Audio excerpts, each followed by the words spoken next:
Hi, magandang araw. Kamusta po kayong lahat? Isa na namang vlog mula sa inyong kasambahay narito para tunghayan.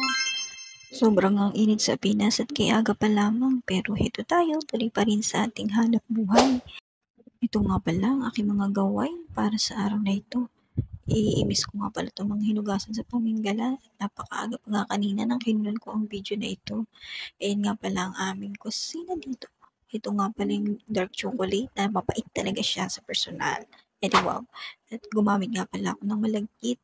Magluto nga pala ako ng champorado. At ito na, hinugasan ko na nga yung ating bigas na malagkit. Sumunod niyan at ito nga, nagsalin na ako ng bigas. Hindi ko nga makuha-kuha itong PC at ayan, ginupit ko na lamang. Ang hirap talaga niya, di kami magkasundo. At madalian na ako nung ginapitan ko siya. At ito na nga, sinalin ko na sa ating bigasan. Maaga nga lagi akong kumikilos para magluto at matapos ang mga gawain at dahil napakainit nga pagkatanghalian na. At ito nga, dire-diretso na ang aking mga gawa. Nilagay ko na nga yung mga pinggan sa pingganan at ito nga yung maraming bote na lalagyan ko ng tubig. Punong-puno lagi ng bote ang ref namin dito. At mahilig nga kami sa tubig at sobrang ang init. Isang paraan lamang to para maiwasan natin ng dehydration. Kaya stay hydrated mga badlang people. Nagigisa nga pala ako ng munggo at ito nga yung mga sangkap na gagamitin ko. Wala nga tong turnong isda, plain munggo lang. May daon nga pala to ng sili at hinugasan ko na nga itong mabuti.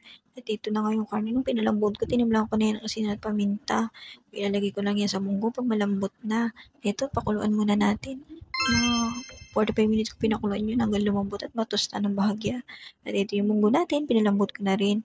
Kumain nga pala muna ako ng champurado na maraming powdered milk at ang sarap nga. Sayang walang toy or keso, bagay din sana ng terno yun.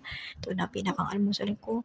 Pero sabi nila, bagay talaga to sa malalamig na panahon. Pero kahit mainit, banat, kain pa rin. Masarap kaya ang champurado, lalo't tunay na tsokolate ang inilagay. At ito naman yung munggo, malambot na, konting-konti na lang. Nagprito nga pala ako ng bacon, ulam ng isang bata, hindi ko makain ng ginisang munggo yan. At ito na nga, kahit katanghalian, coffee addict tayo.